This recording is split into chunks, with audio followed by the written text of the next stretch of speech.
Hello friends, once again நம்ம வந்து இவ்வளோ நாள் நம்ம மெடிக்கல் ஓரியன்டாக வீடியோஸ் பார்த்துட்ருக்கோம். அதில் ஒரு அடுத்த நெக்ஸ்ட் ஸ்டெப்பில் ஆயுர்வேதிக் நிறைய பேர் கமெண்ட்டில் நீங்கள் கேட்டிருந்தது ஆயுள் சம்மந்தமாக இருக்கிறது ஆயுர்வேதிக்கை பற்றி கேட்டிருந்தீங்க. அதில் இன்றைக்கி முக்கியமான திருச்சியில் இருக்கிற டாக்டர் கிரீஸ் சார்ட்ட பாரம்பரியமாக இருக்கிற ஒரு டாக்டர் 4th ஜென்ரேஷனில் இருக்கிறாங்க.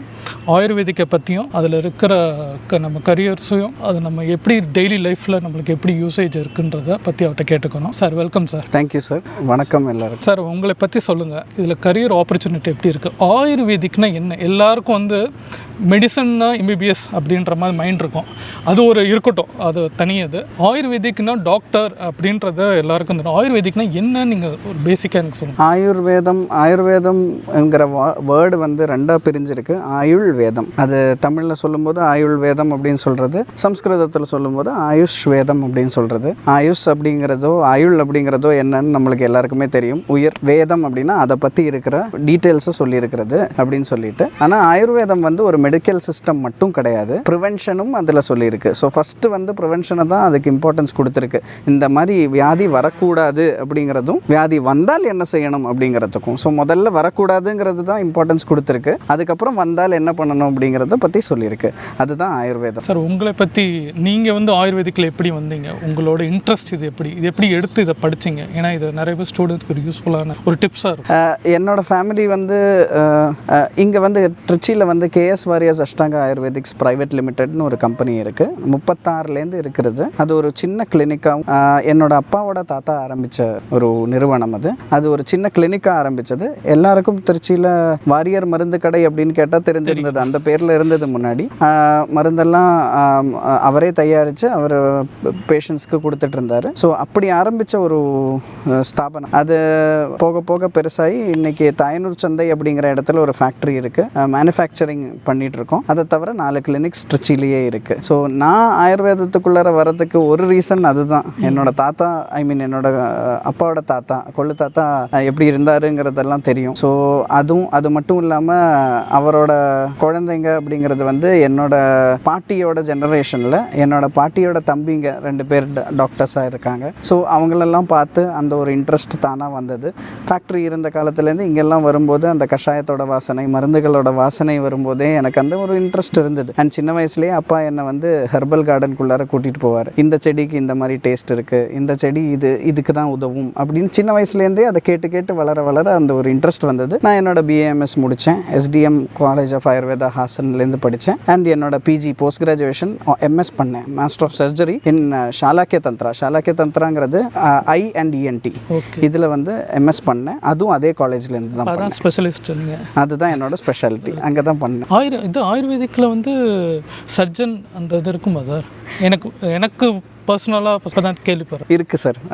சர்ஜரியோட ஃபாதர் ஆஃப் சர்ஜரிங்கிறது சுஷ்ருதா வந்து ஆயுர்வேதிக் டாக்டர் தான். ஸோ இன்னமும் நிறையா அலோபதிக் டெக்ஸ்ட் புக்ஸ்லேயே சர்ஜரியில் ஃபஸ்ட் பேஜ் டெடிகேட் பண்ணுறது சுஷ்ருதாக்காக தான். ஸோ சர்ஜரி வந்தது ஆயுர்வேதத்துலேருந்து தான் அப்படிங்கிறது சொல்லலாம். அண்ட் ஆயுர்வேதத்தில் ஃபஸ்ட்டு ரைனோபிளாஸ்டி அன்னைக்கு பண்ணது. ரைனோபிளாஸ்டிங்கிறது plastic surgery of the nose. அது ஃபஸ்ட்டு பண்ணது வந்து சுஷ்ருதா தான். ஸோ அந்த காலத்தில் பண்ணியிருக்கிற அந்த ஒரு டெக்னிக்கை பார்த்து அன்னைக்கு பிரிட்டிஷ் ஃபிசிஷியன்ஸ் இருந்தவங்க இங்கே வந்து கற்றுக்கிட்டு போனது தான் அந்த பிளாஸ்டிக் சர்ஜரி.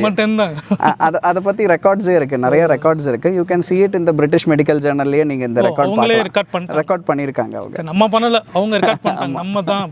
அப்போ ஆயுர்வேதிக்ன்றது வந்து நம்மளோட ட்ரெடிஷ்னலாக வர ஒரு இதுதானே சார்? அது வந்து எப்படி சார், நம்ம ஒரு இதுக்கு நூற்றாண்டா இல்லை எத்தனை வருஷம் சார்? அட்லீஸ்ட் 5000 வருஷம் பழக்கம் இருக்குது. அட்லீஸ்ட் நான் ஏன் சொல்கிறேன்னா 5000 வருஷத்துலேருந்து தான் நம்மக்கிட்ட ரெக்கார்ட்ஸ் இருக்குது. அதுக்கு முன்னாடியும் இருந்திருக்கலாம் அப்படிங்கிறது தான். ஏன்னா ஆயுர்வேதத்தோட டெஃபினேஷனில் சொல்கிற ஒரு விஷயம் என்னென்னா, ஆயுர்வேதம் வந்து பிரம்மஸ்மிருத்வா ஆயுஷோ வேதம் அப்படின்னு சொல்கிறாங்க. ஸோ பிரம்மா வந்து ஞாபகம் வச்சுருந்ததுலேருந்து சொல்லி கொடுத்தார் அப்படிங்கிறது அப்படி ஒரு லினியேஜ் சொல்கிறாங்க. அது ஒரு மித்தாலஜிக்கல் இதாக.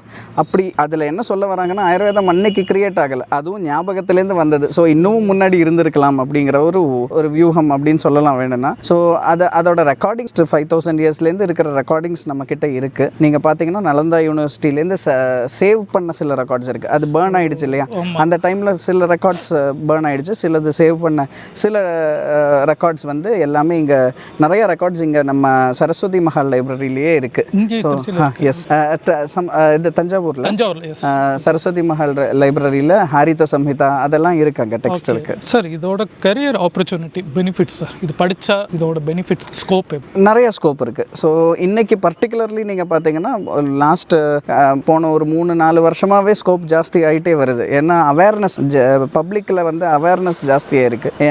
ஆயுர்வேதம்னா என்ன அப்படின்னு புரிய முடியுது. இப்போ முன்னாடி அதை பற்றி இன்ஃபர்மேஷன் இல்லாததுனால இருக்கலாம் ஒரு வேலை, அதோட ஸ்கோப் அப்போவும் இருந்திருக்கு, ஆனால் தெரியாமல் இருந்திருக்கு அப்படிங்கிறது. இன்றைக்கி வந்து நிறைய ஆப்பர்ச்சுனிட்டிஸ் இருக்குது, பெரிய பெரிய கம்பெனிஸ் இருக்குது. நீங்கள் ஒன்று ப்ராக்டிஸ் சைடில் போகலாம், ப்ராக்டிஸ் சைடில் போனால் ஆஸ் அ டாக்டர் நீங்கள் உட்கார், அதுலேயே நிறைய ஸ்கோப் இருக்குது. அதை தவிர அவங்க ஓன் கிளினிக்கெல்லாம் வச்சு, அதை தவிர மேனுஃபேக்சரிங் கம்பெனிஸ் இருக்குது. இப்போ நம்ம அஷ்டாங்கா மாதிரி ஒரு கம்பெனி, ஹிமாலயா கம்பெனி எல்லாரும் கேள்விப்பட்டிருக்கீங்க, ஸோ டாபர் கேள்விப்பட்டிருக்கு. இந்த மாதிரி கம்பெனிஸ் எல்லாம் ஆயுர்வேதிக் மேனுஃபேக்சரிங் யூனிட்ஸ் வச்சுருக்காங்க. அந்த இதில் வந்து ஆயுர்வேதிக் டாக்டர்ஸ்க்கு நிறைய ஸ்கோப் இருக்குது. அதில் நிறைய டிஃப்ரெண்ட்டான ஜாப் ஆப்பர்ச்சுனிட்டிஸ் இருக்குது, அதுலேயும் நிறைய ஸ்கோப் இருக்குது. ஸ்கோப் இருக்கிற ஃபீல்டு தான் ஆயுர்வேதம். சார் நெக்ஸ்ட் கொஸ்டின் வந்து ஆயுர்வேதிக்கு நான் ஒரு கரியரை நான் எடுத்துக்கலாமா?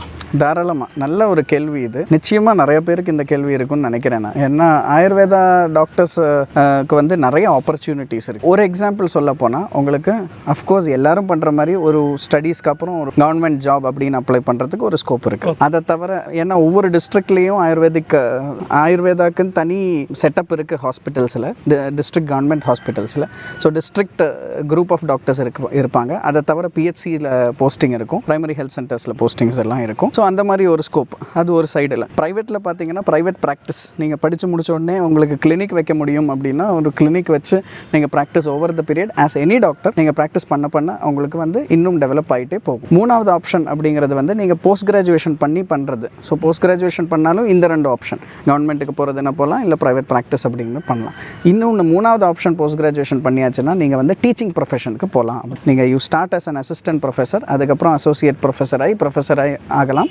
ஸோ அந்த ஒரு டெவலப்மெண்ட் அங்கே இருக்குது. டீச்சிங் சைடும் பண்ணிவிட்டு ப்ராக்டிஸும் பண்ணுறவங்க நிறைய பேர் எனக்கும் தெரியும், என்னோட கிளாஸ்மேட்ஸே நிறைய பேர் இருக்காங்க. சார் அவங்களும் டாக்டர் தான், அவங்க டீச்சிங் பண்ணிட்டும் பண்ணுறாங்க. எஸ், ஸோ மார்னிங்லேருந்து அந்த ஈவினிங் ஹவர்ஸ்க்குள்ளார இருக்கிற டீச்சிங், அதுக்கப்புறம் ஈவினிங் வீட்டில் ப்ராக்டிஸ், இந்த மாதிரி பண்ணுறவங்க நிறைய பேர் இருக்காங்க. இதுவே கவர்மெண்ட்லேயும் இருக்குது. ஸோ கவர்மெண்ட்லேயும் டீச்சிங் காலேஜஸ் இருக்குது, அங்கேயும் பண்ணலாம். கடைசியாக நான் சொல்ல விரும்புகிறதுன்னு ப்ரைவேட்டாக இருக்கிற கம்பெனிஸில் நீங்கள் ப்ராக்டிஸ் பண்ணலாம். ஐ மீன் ஜாப் ஆப்பர்ச்சுனிட்டிஸ் நிறையா இருக்குது. ஃபார் எக்ஸாம்பிள் மேனுஃபேக்சரிங் யூனிட்ஸ் இருக்கிற கம்பெனிஸ் லைக் இப்போ நம்ம அஷ்டாங்கா மாதிரி, ஹிமாலயா எல்லாரும் கேள்விப்பட்டிருக்கீங்க, ஹிமாலயா ஒரு ஹெர்பல் கம்பெனி. ஸோ அங்கே அதே மாதிரி Dabur, Zandu, just to name a few, இதெல்லாம் சின்ன எக்ஸாம்பிள்ஸ் தான். தூத்பா பேஷ்வர் அப்படின்னு நிறையா இருக்குது.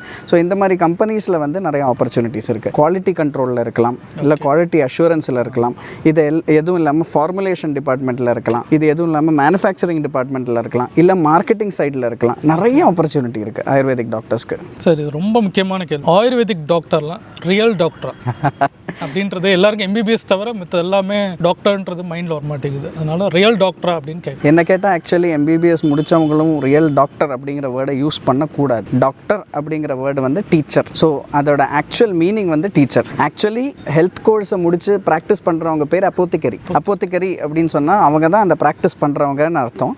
இன்றைக்கி டாக்டர்னு எல்லாரையும் கூப்பிடுறாங்க. ஆயுர்வேதா முடித்த பிஏஎம்எஸ் முடித்தாலும் டிஆர் அப்படிங்கிற சைன் நீங்கள் போடலாம். ஸோ அது வந்து கவர்மெண்ட் அப்ரூவ்டான ஒரு விஷயம். So you are real doctor after BAMS also. Sir எந்த கண்ட்ரியில் ஆயுர்வேதிக் படிக்கிறதும் ஜாப் பெஸ்ட் அவங்க கேட்குறது வந்து ஆயுர்வேதிக் வந்து இந்தியாவில் படிக்கிறது பெஸ்ட்டா இல்லை வேறு கண்ட்ரியில் நம்ம படிக்கிறது பெஸ்ட்டா? ஆயுர்வேதிக் கோர்ஸஸ் கம்ப்ளீட்டான கோர்ஸ் இருக்கிறது இந்தியாவில் மட்டும்தான். ஆக்சுவலி நீங்கள் யூஎஸ் எல்லாம் போனீங்கன்னா உங்களுக்கு வந்து டிப்ளமா கோர்சஸ் மாதிரி பண்ணுறாங்க. இங்கேருந்து இருக்கிற ஆயுர்வேதிக் டாக்டர்ஸ் அங்கே செட்டில் ஆனவங்க அந்த மாதிரி அஃபிலியேட்டட் யூனிவர்சிட்டிஸில் போய் பண்ணுறாங்க. பட் தென் உங்களுக்கு அந்த டாக்டருங்கிற பட்டம் கிடைக்காது. அதில் நீங்கள் வந்து ஹெல்த் கேர் ப்ரொஃபஷனலாக இருப்பீங்க. அதுக்கான லிமிட்டடான ரிசோர்ஸஸ் உங்களுக்கு கிடைக்கும், லிமிட்டடான ப்ராக்டிஸ் பண்ணலாம். ஸோ அப்படி பார்த்தீங்கன்னா ஆயுர்வேதம் படிக்கிறது India is the best place to do that. ஸ்ரீலங்காவில் இருக்குது, ஸ்ரீலங்காவில் கோர்சஸ் இருக்குது. பிஏஎம்எஸ் வந்து ரெக்கக்னைஸ்டான கோர்ஸ் ஸ்ரீலங்காவில் பண்ண. அதை தவிர மீதி எல்லா இடத்துலையும் ரெக்கக்னைஸ்டு, பட் ஆனால் கோர்ஸாக இல்லை. ஸோ நீங்கள் முடிச்சுட்டு நீங்கள் அங்கே போய் ப்ராக்டிஸ் பண்ணலாங்கிறத தவிர உங்களுக்கு வந்து அங்கே கோர்ஸாக இருக்கிறது வந்து ரொம்ப லிமிட்டட் வேரஸ்ட் கண்ட்ரி. ஏன் இதை கேட்குறாங்க? பிபிஎஸ் வந்து இன்டர்நேஷனல் லெவலில் போய் படிக்கிறாங்க, அது மாதிரி ஆயுர்வேதிக்கு நான் போய் படிக்கலாமான்றது நம்மளுக்கு தெரியாத உங்களுக்கு தெரிஞ்சிருக்கலான்றதுக்காண்டி கேள்வி. நிச்சயமாக அதுலேயும் ஆக்சுவலி சில லிமிடேஷன்ஸ் இருக்குது. நீங்கள் வெளியில் ப்ராக்டிஸ் பண்ண படிக்கலனாலும் இந்தியாவில் ஐ மீன் வெளியில் படிச்சு இந்தியாவில் இருக்கிற ஸ்டாண்டர்ட்ஸ் ரொம்ப ஹையாக இருக்குது எம்பிபிஎஸ்க்குமே. ஸோ அங்கே முடித்தாலும் இங்கே வந்து ஒரு எக்ஸாம் எழுதினா தான் நீங்கள் வந்து actually approved as a doctor.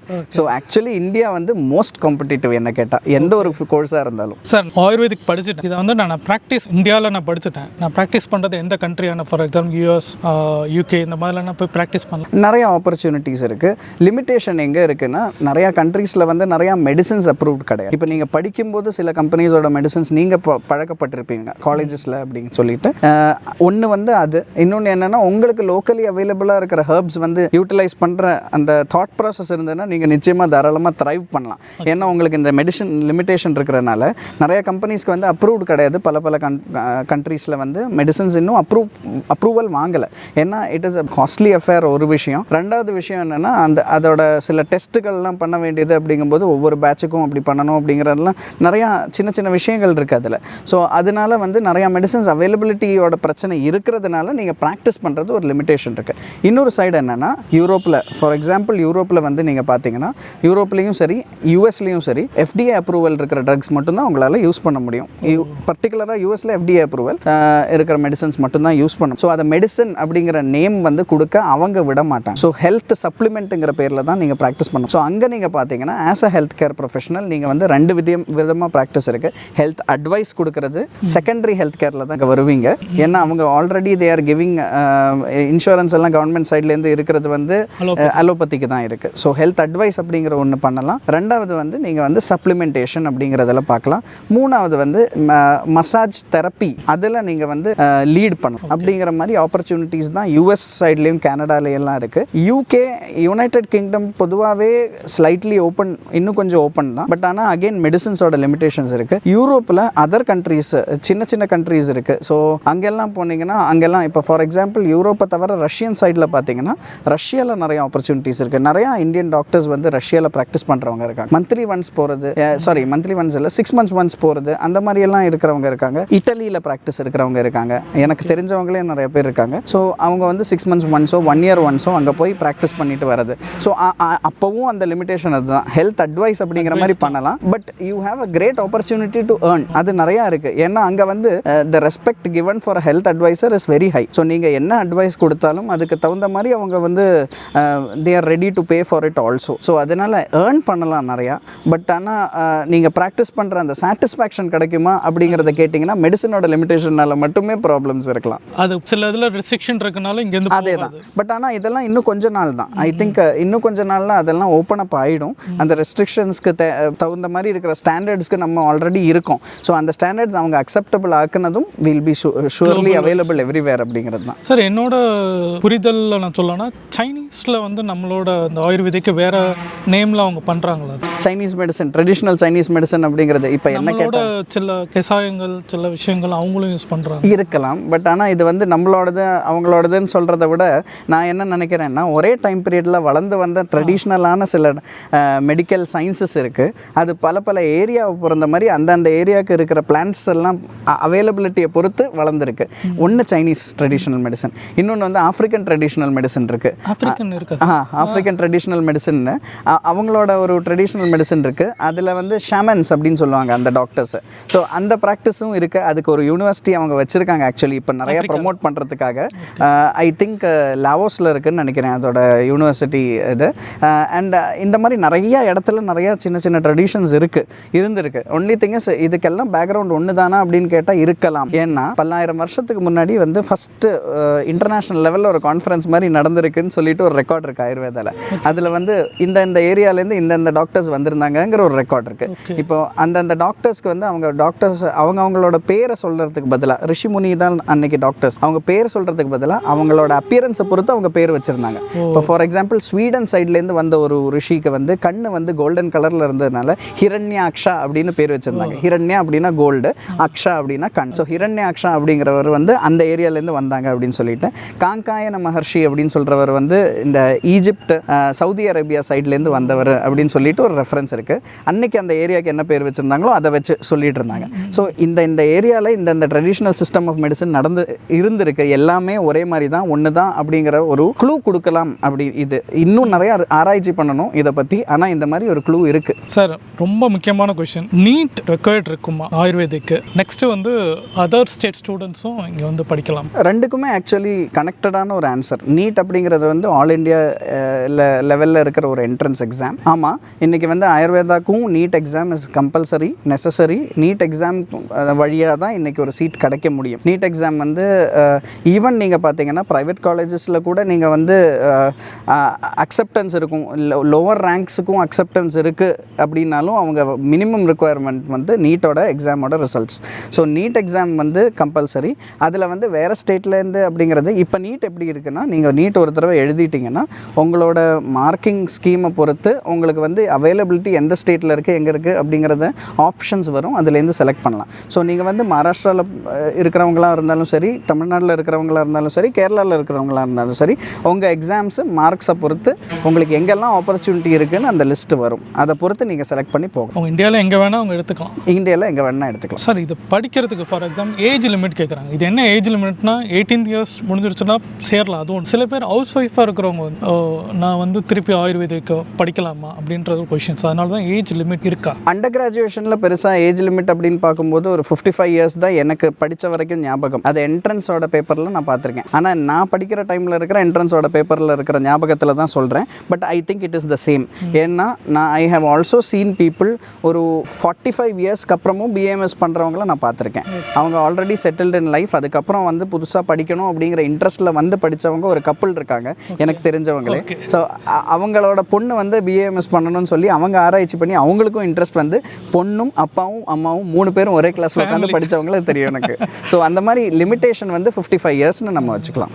Sir, இன்னொன்று முக்கியமான இந்த கொஷின்ஸ் நீங்கள் எப்படி சொல்லுவீங்கன்னு எனக்கு தெரியல. பெஸ்ட் கோர்ஸ் எம்பிபிஎஸ்ஸா, பிஎன்வைஸா, ஹோமியோபதியா, ஆயுர்வேதிக்கா, இதில் எது பெஸ்ட்டு? ஆயுர்வேதிக் இதில் எது நீங்கள் கம்பேர் பண்ணி எப்படி சொல்லுவீங்கன்னு ஒரு கேள்வி சார். இதுக்கு 2 ஆன்சர் இருக்குது. இப்போ நான் என்ன பர்சனலி நீங்கள் கேட்குறீங்கன்னா என்னோட பர்சனல் வியூ பாயிண்ட் அப்படின்னு கேட்டால் நான் என்றைக்குமே பிஎம்எஸ் தான் சொல்லுவேன். பட் ஆனால் எனக்கு லிமிட்டடான நாலேஜ் தான் வேறு கோர்சஸை பற்றி.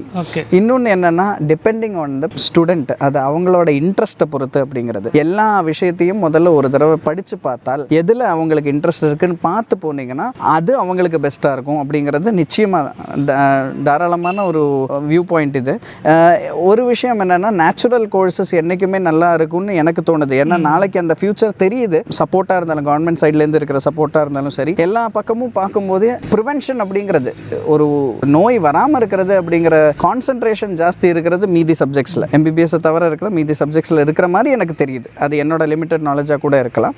ஆயுர்வேதாவில் நிச்சயமாக இருக்குது, நேச்சுரோபதியில் இருக்குதுன்னு தெரியும், ஹோமியோபதியாக இருந்தாலும் அதே தான் தெரியுது. ஸோ ஐ திங்க் ப்ரிவென்ஷன் ஜாஸ்தி இம்பார்ட்டன்ஸ் கொடுக்குற கோர்சஸ் இதெல்லாம். ஸோ என்ன கேட்டால் அலைட் சயின்சஸ் அப்படின்னு தான் நான் சொல்ல முடியும். அலைட் சயின்ஸ் ஆல்டர்னேட்டிவ்னு நான் சொல்லக்கூடாது. ஏன்னா இந்தியாவோட மெயின் சயின்ஸ் வந்து நம்ம சயின்சஸ் தான். ஸோ அதுக்கு ஆல்டர்னேட்டிவ் தான் allopathic science. So for them we are the alternative, for us they are the alternative. Sir, diploma course படிக்கணும் சார்? டிப்ளமோ கோர்சஸ் இருக்குது, லிமிட்டேஷன்ஸ் இருக்குது. சில சப்ஜெக்டில் இருக்கிற மாதிரி. இப்போ ஃபார் எக்ஸாம்பிள் ஆயுர்வேதாவில் சர்ஜரி இருக்கான்னு கொஞ்சம் நேரம் முன்னாடி நம்ம டிஸ்கஸ் பண்ணோம். சர்ஜரி சைடில் அனுஷஸ்திர கிரியா அப்படின்னு சொல்லிட்டு ஏனோரெக்டல் சர்ஜரி மட்டுமா இருக்கிற சில டிப்ளமோ கோர்ஸ், அது பிஜி டிப்ளமோ கோர்சஸ். அது ஸோ பிஏஎம்எஸ்க்கு அப்புறம் டிப்ளமா பண்ணுற மாதிரி இருக்கிறது. இதுலேயே பேராமெடிக்கல் சயின்சஸில் டிப்ளமா பண்ணுறது ஆயுர்வேதத்துலேயும் இருக்குது.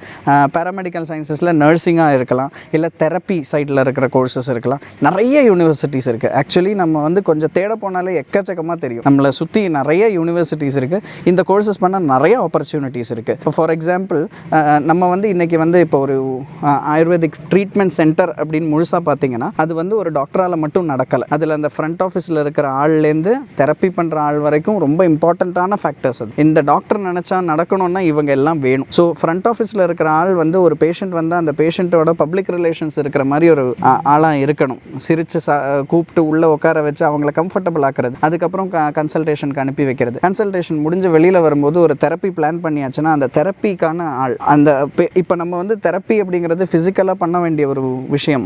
வெறும் மசாஜ் கிடையாது. ஆயுர்வேதத்தில் நிறைய விஷயங்கள் இருக்குது. அதுக்கு வந்து நம்ம ஒரு ஆள் கிட்ட போய் அர்ப்பணிக்கணும். நம்ம உடம்பை, பாடியில் இந்த பிரச்சனை இருக்குது, நீங்கள் சரி பண்ணி தரணும். எவ்வளோ இம்பார்ட்டன்ட் டாக்டரோ அதே மாதிரி இம்பார்ட்டண்ட்டான விஷயம் தான் இந்த தெரப்பியில் இருக்கிறவங்களும் நர்சிங்கில் இருக்கிறவங்களும். ஸோ இவங்க வந்து அதே மாதிரி சப்போர்ட் கொடுத்தா தான் கம்ப்ளீட் எஃபெக்ட் வரும். டாக்டர் சும்மா உட்காந்து எழுதினா மட்டும் பத்தாது அப்படிங்க. ஸோ அப்படி பார்க்கும்போது பேராமெடிக்கல் கோர்சஸ் ரொம்ப இம்பார்ட்டண்ட்டான கோர்சஸ்.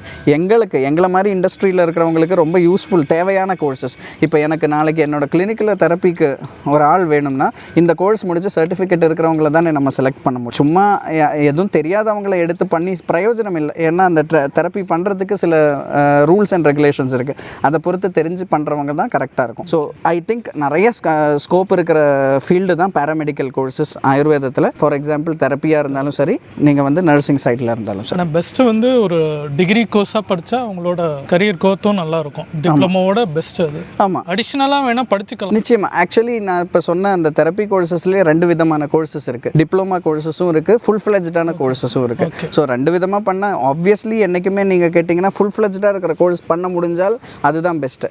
இல்லை கொஞ்சம் லிமிடேஷன்ஸ் இருக்குது, டிப்ளமோ பண்ணலாம் தாராளமாக. ஏன்னா ஆப்பர்ச்சுனிட்டி இல்லாமல் இல்லை, உங்களுக்கு ஒரு நாலேஜும் ஒரு இன்ட்ரெஸ்ட்டும் ஜாஸ்தி வரதுக்கு அந்த பெரிய கோர்சஸ் இருந்தால் பெட்டர். இந்த கொஷின்ஸ் எதுனா சில பேர் வேறு ஏதாவது கோர்ஸ் படிச்சிருப்பாங்க, ஒரு டிகிரி முடிச்சிருப்பாங்க, ஆல்ட்ரா டிப்ளமோ படிச்சுக்கலான்றதுக்காண்டு தான் அவங்க தாராளமாக. அதுக்கு பெஸ்ட் எக்ஸாம்பிள் நானே தான். ஏன்னா நான் வந்து பிஏஎம்எஸ்க்கு அப்புறம் எம்எஸ் பண்ணேன். எம்எஸ்க்கு அப்புறம் நான் என்ன பண்ணியிருக்கேன்னா, நான் சும்மா உட்காரல, சைட் பை சைடாக ப்ராக்டிஸும் பண்ணுறதோட சேர்த்து நான் என்ன பண்ணேன்னா டிப்ளமா இன் கவுன்சிலிங் பண்ணேன்.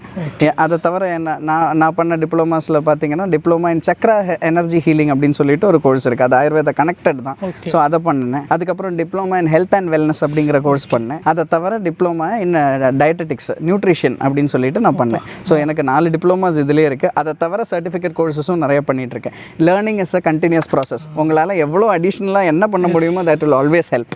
ஓகே சார், முக்கியமாக எல்லோரும் கேட்குறது வந்து கவர்மெண்ட் காலேஜ் பெஸ்ட்டாக, ப்ரைவேட் காலேஜ் பெஸ்ட்டாக, ஃபீஸ் எப்படி இருக்கும், அவங்களோட மைண்ட் செட் இது எல்லாத்துக்கும். கவர்மெண்ட்டில் படிக்கலாமா, ப்ரைவேட்டில் படிக்கலாமா? 2 ஆப்ஷனும் நல்லது. ஆனால் ப்ரைவேட்டில் படிக்கும்போது நீங்கள் வந்து கவனமாக செலக்ட் பண்ணி போகணும். நீங்கள் வந்து கொஞ்சம் ரிசர்ச் பண்ண வேண்டியதாக இருக்குது. அது நீங்கள் எந்த ஒரு ஃபீல்டில் எந்த துறையாக இருந்தாலும், நீங்கள் படிக்க போகலனாலும் வேறு ஒரு ஜாப் ஆப்பர்ச்சுனிட்டியாக இருந்தாலும் நீங்கள் பண்ண போகிறீங்க இல்லையா, ஒரு ரிசர்ச் நிச்சயமாக தேவை.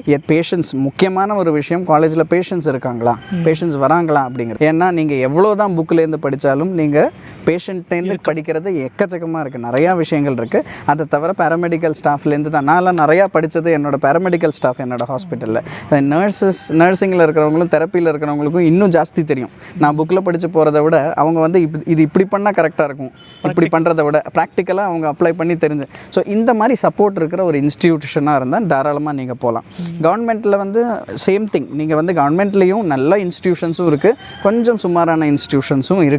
ஸோ நீங்கள் அதை கொஞ்சம் அந்த பேக்ரவுண்டை அனலைஸ் பண்ணிவிட்டு நீங்கள் போனீங்கன்னா ரொம்ப நல்லாயிருக்கும். ஓகே, கோர்ஸ் ஃபீஸ் வந்து வேரி ஆகுமா சார்? கவர்மெண்ட் கோர்ஸ் ஃபீஸ் வந்து வேரி ஆகும். கவர்மெண்ட் சைட்லேருந்து நீங்கள் பார்த்தீங்கன்னா யூஸ்வலாக இது வரைக்கும் நான் பார்த்ததில் வச்சு ஒரு ஓவர் த இயர்ஸ் இன்க்ரீஸ் ஆகிட்டே வருது. அப்படிங்கிறனால 10 லட்சத்துக்குள்ளார வரும் அப்படின்னு நினைக்கிறேன்.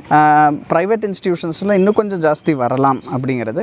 அது இன்ஸ்டிடியூஷன் பொறுத்து இன்ஃப்ராஸ்ட்ரக்சர் இருக்கிறத பொறுத்து அதோட ஃபீஸ் ஜாஸ்தி ஆகும். ஆனால் ரொம்ப எக்ஸஸாக அந்த மாதிரியெல்லாம் இருக்கிற மாதிரி எனக்கு தோணலை.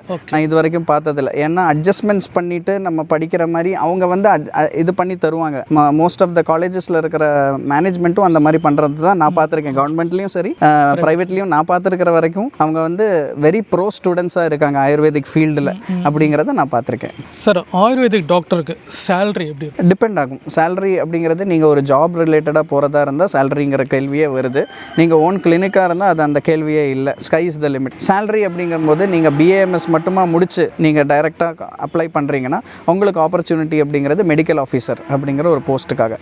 மெடிக்கல் ஆஃபீஸர் கவர்மெண்ட் சைட்லேருந்து பார்த்தா அது ஓப்பனிங் வரும்போது அவங்க கூப்பிடுவாங்க. அதுக்கு ஒரு என்ட்ரன்ஸ் இருக்கும், அது வழியாக போகணும். நீங்கள் போனீங்கன்னா சம்வேர் அரௌண்ட் உங்களுக்கு 25,000லேருந்து 50,000 வரைக்கும் ஆப்பர்ச்சுனிட்டிஸ் இருக்குது. உங்களோட எக்ஸ்பீரியன்ஸை பொறுத்து அந்த மாதிரியெல்லாம் தான் அவங்க கொடுப்பாங்க. அதே மாதிரி ப்ரைவேட்டில் நீங்கள் பார்த்தீங்கன்னா மெடிக்கல் ஆஃபீஸர்னால் நீங்கள் ஸ்டார்டிங்லேருந்து அதே 20,000 ருபீஸ் 17,000 ருபீஸ்லேருந்து ஆரம்பித்து 15,000லேருந்து ஆரம்பித்து ஸ்கைஸ் த லிமிட். 50,000 லிமிட் இல்லை. ஏன்னா உங்களோட depend on the institution as well as depend on உங்களோட ஸ்கில், அதையும் பொறுத்து இன்க்ரீஸ் ஆகலாம் அப்படிங்கிறது. ஸோ சேலரி அப்படின்னு பார்க்கும்போது நீங்கள் போஸ்ட் கிராஜுவேஷனும் பார்த்தீங்கன்னா போஸ்ட் கிராஜுவேஷன் சைடில் மினிமம் வந்து டீச்சிங் சைடில் போகிற ஆப்ஷன் இருக்கிறனால மினிமம் சேலரி 33,000 ருபீஸாக ஆரம்பிச்சிருக்கு. எங்கே போனாலும் போஸ்ட் கிராஜுவேஷன் முடித்தா 33,000 rupees is minimum salary for a post graduate. Under கிராஜுவேஷனுக்கு 15 நான் வந்து அன்அஃபிஷியலாக சொல்ல தான் முடியும்.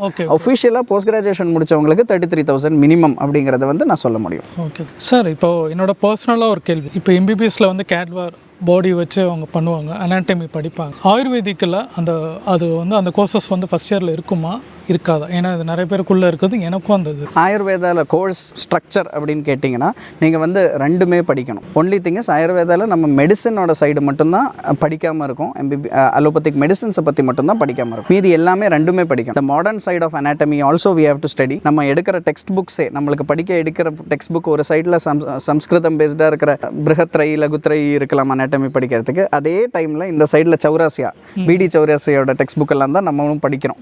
So we see the cadaver dissection also. First இயரில் வந்து கேடவர் டிசெக்ஷன் இருக்கும், குரூப்பாக பிரித்து இருக்குது. ஐ ரிமெம்பர் என்னோட கேடவர் டிசெக்ஷன் ஃபர்ஸ்ட் டேவே நான் வந்து தலை சுற்றி விழுந்துட்டேன். அதுக்கப்புறம் கேடவர் டிசெக்ஷன் நிறையா பண்ணதே நான் தான் அப்படிங்கிறது. ஸோ அந்த opportunity it is the same. நீங்கள் படிக்க போகிறது எல்லாமே ஒரே விஷயம் தான் படிக்க போகிறீங்க. மெடிசன் சைடில் ஃபார்மகாலஜி மட்டும் டிஃப்ரெண்ட் ஆகுது உங்களுக்கு. சார், இது ஆயுர்வேதிக் முடிச்சதுக்கப்புறம் எம்டி ஆல்டர்னேட் மெடிசன் பண்ணுறது இருக்குமா இல்லை ஆயுர்வேதிக்கில் இருக்கும்? ஆயுர்வேதம் முடிச்சதுக்கப்புறம் போஸ்ட் கிராஜுவேஷன் வந்து ஆயுர்வேதத்திலேயே பண்ணுறது தான் பெட்டர். ஏன்னா ஆயுர்வேதத்திலேயே அட்லீஸ்ட் 15 ஃபீல்டு இருக்குது போஸ்ட் கிராஜுவேஷன் எது பண்ணலாம் அப்படிங்கிறது. இப்போ நான் படித்த இன்ஸ்டியூஷனில் SDM ஹாசனில் வந்து 13 ஃபீல்ட்ஸாக இருந்தது, இப்போ 15 ஃபீல்ட்ஸ் இருக்குது போஸ்ட் கிராஜுவேஷன் பண்ணுறதுக்கு. ஸோ வேறு சப்ஜெக்ட்ஸில் போஸ்ட் கிராஜுவேஷன் பண்ண முடியுமாங்கிறது கொஞ்சம் லிமிடேஷன்ஸ் இருக்குது. இப்போ ஆல்டர்னேட்டிவ் மெடிசன் ஒரு சப்ஜெக்டை பற்றி கேள்விப்பட்டிருக்கேன், அதில் பண்ணியிருக்கவங்க இருக்காங்க. ஸோ அந்த ஆப்பர்ச்சுனிட்டியும் இருக்குதுன்னு நினைக்கலாம். பட் ஆனால் ஐடியலி நீங்கள் வந்து போஸ்ட் கிராஜுவேஷன் அப்படின்னு ஒரு கோர்ஸ் பண்ணும்போது ஆயுர்வேதத்திலே பண்ணுறது தான் பெட்டர். இல்லாட்டி நீங்கள் என்ன பண்ணலாம்னா ஃபீல்டை விட்டு யோசிக்கலாம். இப்போ நீங்கள் வந்து ஹாஸ்பிட்டல் ரன் பண்ணணும்னு ஆசைப்படுறவங்களாக இருந்தால் நீங்கள் போஸ்ட் கிராஜுவேஷன் வந்து அந்த சைடில் MBA எடுக்கலாம். ஸோ MBAக்கெல்லாம் நீங்கள் வந்து ஆயுர்வேதா வந்து எலிஜிபிள் தான். So basic degree in Ayurveda is eligible for going for an MBA.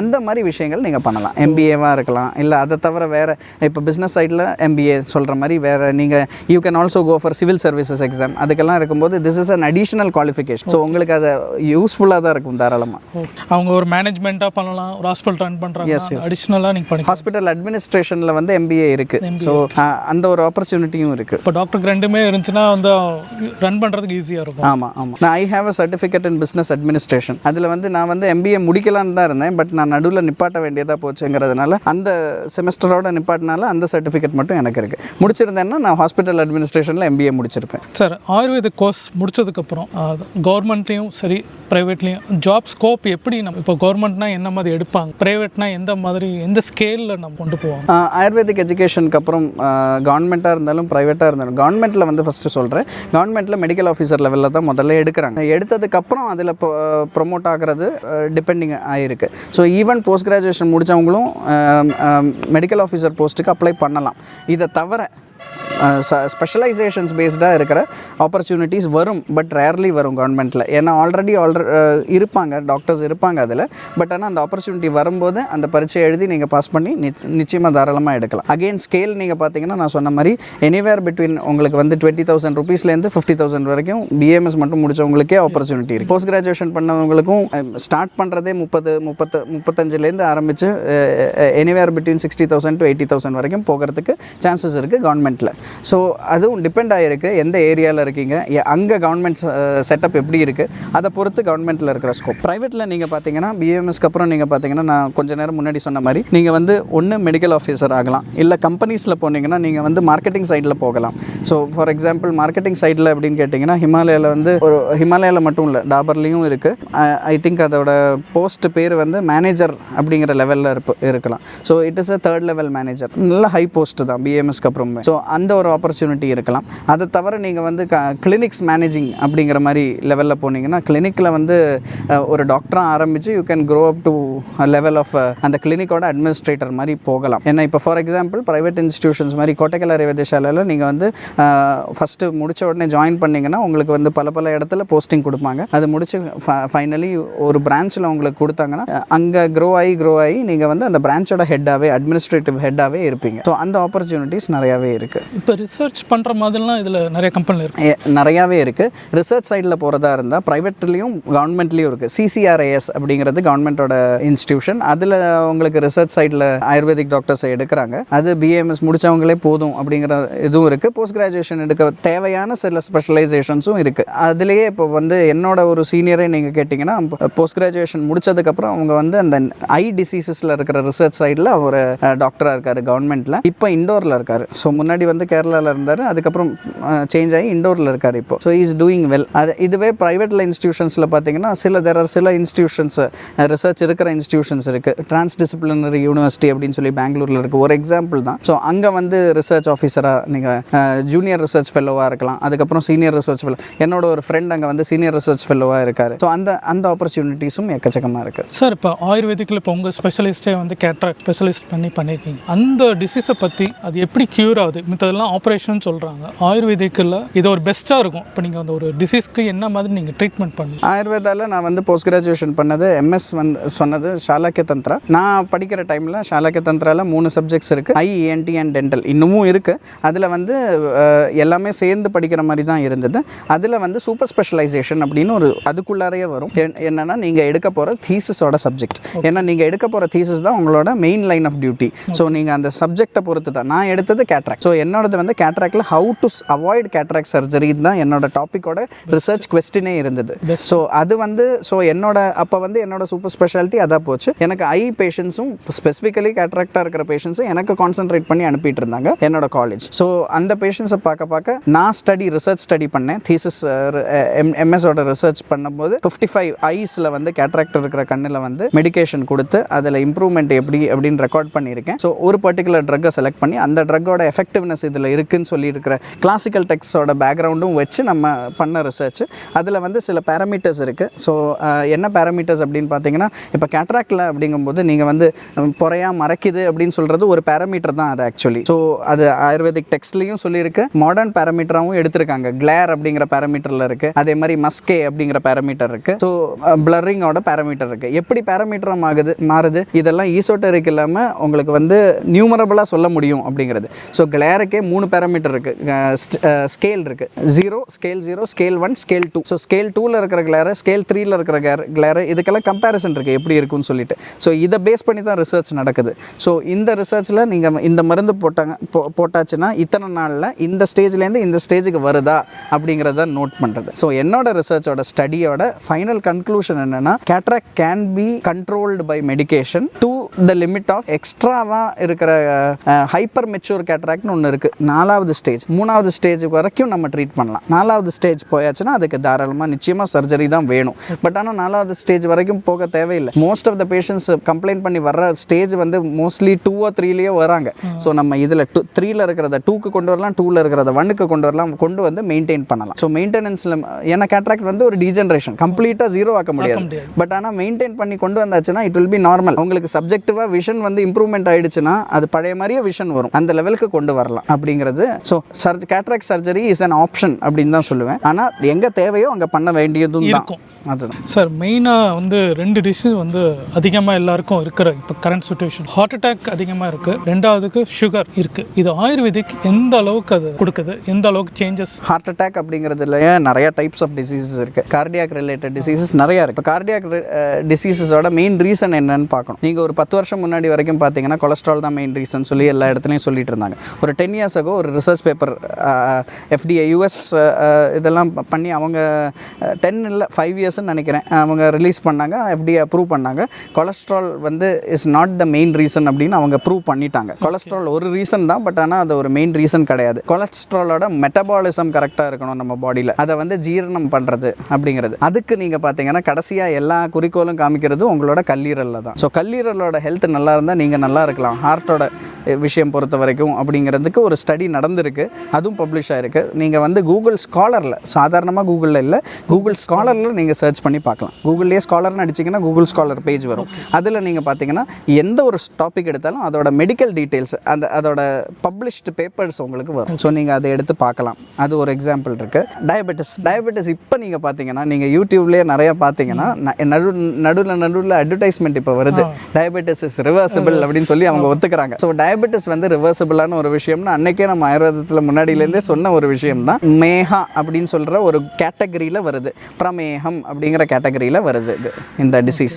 So இதை வந்து டயபெட்டிஸ் அப்படிங்கிறது ஒரு மெட்டபாலிக் டிஸார்டர் அப்படின்னு அக்னி விகாரா அப்படின்னு நம்ம ஆயுர்வேதத்தில் சொல்லியிருக்கோம். மெட்டபாலிக் டிஸார்டர்னா டைஜஸ்டிவ் சிஸ்டம் இன்வால்வ் ஆயிருக்கு அப்படிங்கிறது. ஸோ டைஜஸ்டிவ் சிஸ்டம்னா வெறும் டைஜஷன் மட்டும் இல்லை, டைஜஷன், அசிமுலேஷன் எல்லாமே இதில் இன்க்ளூட் ஆயிருக்கு, எக்ஸ்கிரீஷன் எல்லாமே இன்க்ளூட் ஆயிருக்கு.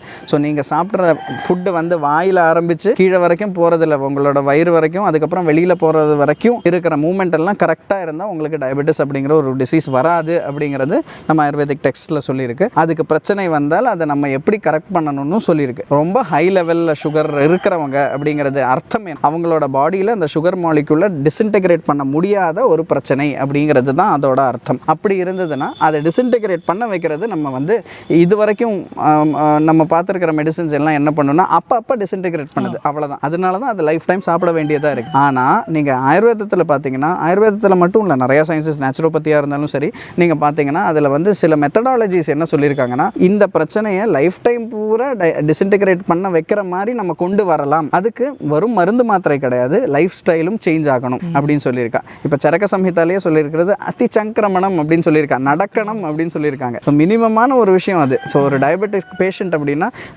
ஃபுட்டோட சேர்த்து அவங்க வாக்கிங்கும் எக்ஸசைசஸும் கரெக்டாக பண்ணாங்கன்னா அவங்களுக்கு கரெக்டாக அது எல்லாருக்குமே பண்ணலாமே. ஸோ அப்படி பார்க்கும்போது எல்லாருக்குமே எக்ஸசைஸ் இம்பார்ட்டண்ட்டான ஒரு விஷயம். இன்றைய காலத்தில் எல்லாருக்கும் டயபெட்டிஸ் வரதுக்கு காரணமே என்ன, நம்ம எல்லாம் உட்காந்துட்டு தான் வேலை செய்கிறோம், என்னையும் சேர்த்து. ஸோ நம்ம வந்து ஜாஸ்தி நம்ம பாடிக்கு வேலை கொடுக்க தான் நம்ம பாடி நல்லாயிருக்கும். சார் ஃபைனலி அஷ்டாங்கா பற்றியும் உங்களை பற்றியும் இன்னும் கொஞ்சம் ப்ரீஃபாக சொன்னீங்க. கேஎஸ் வாரியர்ஸ் அஷ்டாங்கா ஆயுர்வேதிக்ஸ்னு இந்த கம்பெனியோட பேர், பிரைவேட் லிமிடெட் கம்பெனி இது. கேஎஸ் வாரியர்ஸ் அஷ்டாங்கா ஆயுர்வேதிக்ஸ் ஆரம்பித்தது 1936 36 ஆரம்பித்தது. என்னோட கொள்ளு தாத்தா, என்னோட அப்பாவோட தாத்தா, அவர் தான் கேஎஸ் வாரியர். ஸோ ஃபவுண்டர் பேர் கேஎஸ் வாரியர், அதுதான் கேஎஸ் வாரியர்ஸ் அஷ்டாங்கா ஆயுர்வேதிக்ஸ் அப்படின்னு சொல்லிட்டு. அவர் அன்னைக்கு ஆரம்பித்த போது அஷ்டாங்கா ஆயுர்வேத ஷாலா அப்படின்னு சொல்லிட்டு ஆரம்பித்தது. அதுதான் வாரியர் மருந்து கடைன்னு எல்லாரும் சொல்லிட்டு இருந்தாங்க, தாத்தாவோட பேரை வச்சு அப்படின்னு சொல்லிட்டு. சின்ன கடை வீதியில் ஆரம்பித்தாங்க, ஒரு சின்ன கடையாக ஆரம்பித்தாங்க. அங்கே வந்து உட்காந்து பேஷண்ட்ஸை பார்க்குறது, ஒரு 2 பேர் ஹெல்ப் பண்ணுறதுக்கு இருந்தாங்க, மருந்து எடுத்து கொடுக்கறதுக்கும். ஸோ இப்படி தான் ஆரம்பித்தது அன்னைக்கு. ஸோ இவர் வந்து படித்தது வந்து கோட்டைக்கல்லேருந்து படித்தது. 1902 ஆரம்பித்தது கோட்டைக்கல்ல இருக்கிற இன்ஸ்டிடியூஷன். அங்கே அதோட ஃபவுண்டர் வந்து பிஎஸ் வாரியர் அப்படிங்கிறது இவருக்கு அங்கிள் மாதிரி அப்படின்னு சொல்லிட்டு. ஸோ அவர்கிட்ட படித்ததுக்கப்புறம் அங்கேருந்து முடித்து இங்கே வந்து திருச்சியில் வந்து செட்டில் ஆனார். திருச்சியில் வந்து ஆரம்பித்தார். அன்னைக்கு ஆரம்பத்தில் அங்கேருந்து மருந்து கொண்டு வரதா இருந்தது. பட் அந்த டைமில் வேர்ல்டு வார்லாம் நடந்த டைம். ஸோ லாஜிஸ்டிக்ஸ் ஒரு பெரிய இஷ்யூவாக இருந்தது, மருந்து கொண்டு வரதெல்லாம் கொஞ்சம் கஷ்டமாக இருந்தது. ஸோ அவரோட பிளெஸிங்ஸ்லேயே, கோட்டைக்கல்லோட ஃபவுண்டரோட பிளெஸிங்ஸ்லேயே இங்கே ஒரு கம்பெனி ஆரம்பிக்கலாம் அப்படின்னு சொல்லிட்டு மருந்து இவரே தயாரிக்க ஆரம்பித்தார். ஸோ அன்னைக்கெல்லாம் கஷாயத்தோட கூட்ட சொல்லிட்டு நீங்கள் போய் கஷாயம் பண்ணி குடிங்க அப்படின்னு சொல்கிறதா இருந்தது. இன்றைக்கி அதுவே பாட்டில்டான கஷாயமாக வருது. அதுதான். ஸோ 1936லேருந்து ஓவர டைம் பீரியட் அன்றைக்கி 2 பேர் 3 பேரில் அசிஸ்ட் பண்ணுறதுக்கு ஆரம்பித்து இன்றைக்கி மோர் தேன் 50 பீப்புள் வந்து 60 பீப்புள் வந்து ஃபேக்ட்ரியில் இருக்காங்க. ஸ்டாஃப் வந்து கிளினிக்கில் ஒரு அட்லீஸ்ட் ஒரு 20 பீப்புள் இருக்காங்க. கிளினிக் ஸ்டாஃபில் 4 கிளினிக்ஸ் இருக்குது. அதை தவிர டைப்ஸ் இருக்குது. சென்னையில் ஒரு ஹாஸ்பிட்டலோட டைப் இருக்குது, அங்கே விசிட்டிங் டாக்டராக நான் போயிட்டுருக்கேன். பெங்களூரில் 2 இடத்துல டைப்ஸ் இருக்குது. அதே மாதிரி நானும் பெங்களூரில் விசிட் பண்ணிகிட்ருக்கேன், அங்கே மெடிசன்ஸ் கொடுத்துட்ருக்கோம். நிறையா டாக்டர்ஸ் தமிழ்நாட்டிலையும் சரி, கேரளாலையும் சரி, கர்நாடகாலையும் சரி தெரிஞ்சவங்க ப்ராக்டிஸ் பண்ணுறாங்க. ஏன்னா நம்ம வந்து அட்வர்டைசிங் அந்த மாதிரி எல்லாம் ஜாஸ்தி பண்ணுறது கிடையாது. நம்ம மருந்தோட குவாலிட்டி, ஏன்னா இங்கே வந்து குவாலிட்டி தான் ஃபஸ்ட் இம்பார்ட்டன்ட். தாத்தா சொல்லி கொடுத்த ஒரு விஷயம், நீங்கள் என்ன நடந்தாலும் குவாலிட்டி இல்லைன்னா செய்யக்கூடாது அப்படின்னு சொல்லிட்டு. இப்போது எக்ஸாம்பிள் செவனப்பிராஷம், அதில் ஒரு 56 மெடிசன்ஸோட கூட்டு இருக்குது. அந்த கூட்டில் ஒரு மருந்து இல்லைனாலும் செவனப்பிராஷம் ஒரு ஸ்டாக் கூட வெளியில் வராது. ஸோ அது கம்ப்ளீட்டாக இருந்தால் மட்டும்தான் அது வெளியில் வரும். அந்த குவாலிட்டி மெயின்டெனன்ஸ்னால தாத்தா ஆரம்பித்த அந்த ஒரு இதை வந்து நம்ம அதை ஃபாலோ பண்ணிகிட்டு இருக்கோம். ஸோ அதை தெரிஞ்சு ப்ராக்டிஸ் பண்ணுற நிறையா டாக்டர்ஸ் நம்மக்கிட்டேருந்து மெடிசன்ஸ் வாங்கி யூஸ் பண்ணுறாங்க. உங்களை பற்றி நான் வந்து டாக்டர் கிரீஷஸ் வாரியர். நான் வந்து பிஏஎம்எஸ் அண்ட் எம்எஸ் ரெண்டுமே பண்ணது Shri Dharmasthala Manjunatheshwara college of Ayurveda SDM ஹாசனில் இருக்கிற காலேஜில் பண்ணது. நான் வந்து இங்கே கேஎஸ் வாரியர்ஸ் அஷ்டாங்கா ஆயுர்வேதிக்ஸில் 4வது ஜெனரேஷனில் டாக்டராக இருக்கேன். நான் வந்து எம்எஸ் பண்ணது ஆப்தால்மாலஜி அண்ட் இஎன்டியில். அதில் ஸ்பெசிஃபிகேஷன் ஐ ப்ராக்டிஸ் தான் நான் பண்ணிகிட்ருக்கேன், ஆப்தால்மாலஜி ப்ராக்டிஸ் தான் பண்ணிகிட்ருக்கேன். இப்போ கொஞ்ச நேரம் முன்னாடி சொன்ன மாதிரி கேட்ராக்ட் இருக்கிறவங்களுக்கு ஹெல்ப் பண்ணுறது, டயபெட்டிக் ரெட்டினோபதி அப்படிங்கிற டிசீஸை க்யூர் பண்ணுறது, ட்ரீட் பண்ணுறது. அதே மாதிரி டயபெட்டிக் மேக்குலர் எடிமா, ஏன்னா இதெல்லாம் யூரோப்பியன் இப்போ ரீசெண்டாக இருக்கிற அப்டேட்டடாக மேக்ஸிமம் இருக்க ட்ரை பண்ணுறேன். யூரோப்பியன் யூனியனோட டயபெட்டிக் மேக்குலர் எடிமாவை பற்றியும் டயபெட்டிக் ரெட்டினோபதியை பற்றியும் இருக்கிற சர்டிஃபிகேட் கோர்சஸ் பண்ணியிருக்கேன். ஸோ அந்த இது பேஸஸை வச்சும் நாலேஜ் எங்கேருந்து எடுத்தாலும் நல்லது தானே அப்படின்னு சொல்லி அந்த பேஸஸை வச்சும் நம்ம ட்ரெடிஷ்னலாக இருக்கிற மெடிசனோட நாலேஜை வச்சு பேஸை வச்சும் ரெண்டுத்தையும் கலந்து யூஸ் பண்ணி நம்ம பேஷண்ட்ஸ் கிட்ட நான் கொடுத்துட்ருக்கேன். ஸோ நான் ஹெட் கிளினிக்கல் சர்வீசஸாக both head clinical services and business development அப்படிங்கிற போஸ்ட்டில் இங்கே வேலை பார்த்துட்ருக்கேன். ஹெட் கிளினிக்கல் சர்வீசஸாக கிளினிக்கில் இருக்கேன். பிஸ்னஸ் டெவலப்மெண்ட்டோட பார்ட்டாக நான் இந்த மாதிரி ட்ராவலிங் பண்ணிகிட்ருக்கேன். பிஸ்னஸ் டெவலப்மெண்ட்டுக்காக கம்பெனியில் இருக்கிற மெடிசன்ஸோட குவாலிட்டி கண்ட்ரோல் எல்லாமே பார்த்துட்ருக்கிறது நான். இப்போ கிளினிக்கலில் பார்க்கணுன்னா எந்த டைமில்? நான் கிளினிக்கில் ஃப்ரைடேஸ் அண்ட் மண்டேஸ் உட்காந்துட்ருக்கேன். ஏன்னா மீதி நாட்கள் ஹெட் பிஸ்னஸ் டெவலப்மெண்ட்டாக ட்ராவலிங் இருக்கிற இருக்கிறனால ஸோ ஃப்ரைடேஸ் வந்து வயலூர் ரோட் ஸ்ரீனிவாச நகரில் வந்து 7வது கிராஸில் வந்து கேஎஸ் வாரியர்ஸ் அஷ்டாங்க ஆயுர்வேத கிளினிக் அப்படின்ட்டு இருக்கு, போர்டு பார்த்துருக்கலாம், அங்கே இருக்குது. அங்கே வந்து ஃப்ரைடேஸ் இருக்கேன். மண்டேஸ் வந்து கேகே நகரில் பல்லவன் ஸ்ட்ரீட்குள்ளார எல்ஐசி காலனி பஸ் ஸ்டாப் பக்கத்தில் தான் இருக்குது, அங்கே இருக்கேன். மண்டேஸ் வந்து அங்கே மத்தியானம் வரைக்கும் கன்சல்டேஷன் எடுத்துகிட்டு இருக்கேன். இங்கே ஃப்ரைடேஸ் வந்து ஈவினிங் வரைக்கும் கன்சல்டேஷன் இருக்குது. ப்ரையர் அப்பாயின்மெண்ட் பேசிஸில் பேஷண்ட்ஸை பார்த்துட்ருக்கேன். ஏன்னா ஆப்தால்மாலஜி பேஷண்ட்ஸ் அப்படிங்கும்போது தூரத்துலேருந்து வரவங்க இருக்காங்க. ஸோ அவங்களுக்கு அந்த ரெஸ்பெக்ட் கொடுத்து அவங்களுக்கு அந்த டைம் கொடுக்கறதுக்காக, அந்த ஆப்பர்ச்சுனிட்டி கொடுக்கறதுக்காக ப்ரையர் அப்பாயின்மெண்ட் பேசிஸில் நான் பார்த்துட்ருக்கேன். கால் பண்ணிவிட்டு உங்களுக்கு அப்பாயின்மெண்ட், இப்போ அந்த நம்பரு, அந்த டீட்டெயில்ஸ், உங்களோட லொக்கேஷன்ஸ் எல்லாத்தையும் டிஸ்கிரிப்ஷனில் கொடுத்து கஸ்டமர் பேஷண்ட்ஸ் உங்களை பார்க்கணுன்னாலும் தாராளமாக நிச்சயமாக எதாக இருந்தாலும் எந்த கொரிஸாக இருந்தாலும் டேரெக்டாக அவங்ககிட்ட வந்து கேட்டால் sure thing sure. Thank you sir. எனக்கு ஒரு ஆயுர்வேதிக்கை பற்றியும் நிறையா இன்ஃபர்மேஷன் கொடுத்துருக்கீங்க. எனக்கு தெரியாத நிறைய விஷயங்கள், நான் ஒவ்வொருதுலேயும் எனக்கு ஒரு இன்டர்வியூலையும் எனக்கு ஒரு விஷயம் தெரிய வருது. இதில் ஆயுர்வேதிக்லேயும் எனக்கு சில விஷயங்கள் தெரிஞ்சிருக்கு. எனக்கும் அதை நீங்கள் சொல்லும் போது அந்த பழைய நினைவுகள், பழைய விஷயங்கள், நம்ம இருந்த ரிஷிகள், அந்த விஷயங்கள் தான் எனக்கு ஓடிக்கிட்டே இருக்குது. இப்போ இதுலேயும் நிறைய விஷயங்கள் இருக்கும், இன்னும் நம்ம பேச வேண்டியது நிறையா இருக்குது. இன்னும் ஃபியூச்சரில் இன்னும் நம்ம அந்த வீடியோ சம்மந்தமாக ஏதாவது நம்ம நெக்ஸ்ட் வீடியோவில் ஆயுர்வேதிக்கை பற்றி இன்னும் எலாபரேட்டாக நம்ம பேசலாம். தாராளமாக சார். நான் அதுக்காக அந்த ஆப்பர்ச்சுனிட்டிக்காக நானும் பார்த்துட்டு தான் இருக்கேன் சார். Thank you sir.